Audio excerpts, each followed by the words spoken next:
Once Heterobasidion root disease gets into a stand, it can be managed, but the management requires heavy machinery and intensive site disruption, and it's expensive. The good news is that Heterobasidion root disease can be prevented in a couple different ways. And so if you're able to prevent Heterobasidion root disease, I highly recommend doing so to avoid the heavy management costs.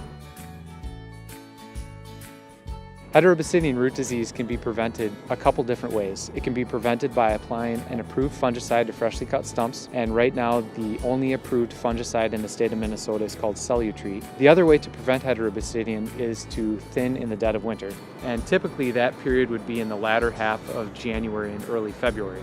You can't eliminate the risk of Heterobasidion by thinning in the dead of winter, but the risk is dramatically lower when thinning in the dead of winter compared to thinning from spring through early winter. There are also a few ways that the impact of Heterobasidion can be reduced in a pine plantation. One is to increase the spacing of planted pines. Another way is to increase tree species diversity. And a third way is to reduce rotation length for a pine plantation. So again, Heterobasidion is a really expensive disease to control, and prevention is pretty cheap. So we recommend that most landowners prevent Heterobasidion in southeast Minnesota, and there are two easy ways to prevent Heterobasidion.